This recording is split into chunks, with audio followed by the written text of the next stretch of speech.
Dr. Nick with Symmetry Physical Therapy, and we are going to talk about shoes today. How to choose the shoes, what to look for, and what to think about when you're selecting a shoe. Today we're specifically going to talk about walking and running shoes. So I've got my personal pair of running shoes here, and I'm going to show you the things that I like about them and what you want to look for in your shoe the next time you go shopping, because it really can make or break how you're able to move and interact with the ground. So first things first, you want to look at the heel. So for walking and running, you want some sort of shock absorption. You want some cushion here. How much is going to depend on your needs and what feels most comfortable to you. But you want to make sure that you have a nice stable heel bed here with good cushion that doesn't really deform very easily, so it can stand up to a lot of mileage. The other thing you want to look for is a nice stable ankle bed here. So that's going to allow me to retain my rear foot stability as I'm going through that gait cycle. And that's really important for those of us who don't really have a lot of ankle stability or are just putting in a lot of miles week after week. The next thing you want to look at is the front of the shoe, right? So look at the footbed here.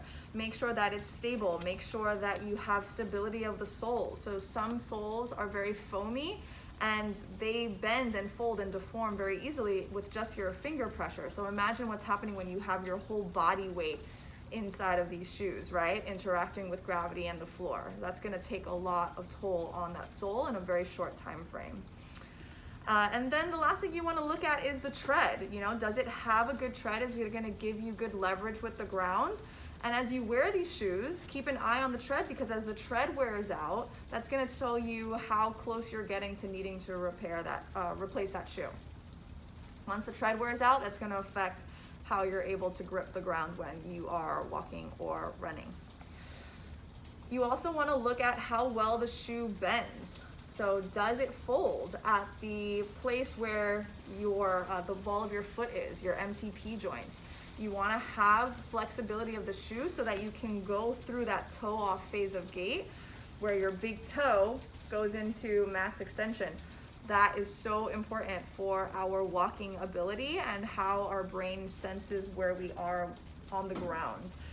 And so if your shoe is not doing that, if your shoe is stiff in the toe bed, that's going to be a problem for you when you're walking, and you won't even know it. It's just going to impact your sensory system in a way that will affect your functionality. And then we can also talk about the laces. So when you're tying your laces, you don't want to tie them super, super tight. If you're needing to tie them tight so you feel like you have stability, it could be that your shoe is getting some wear in the fabric and it's stretched out, and you need to replace your shoes. When you're buying shoes, look at how stable the shoe is on a flat surface, because shoe companies are making 1,000 lefts and 1,000 rights, and then they're just randomly pairing them together, and you want to take any manufacturing anomalies into account. So look at the shoe, how it interacts with a flat surface. You want to make sure it doesn't wobble side to side.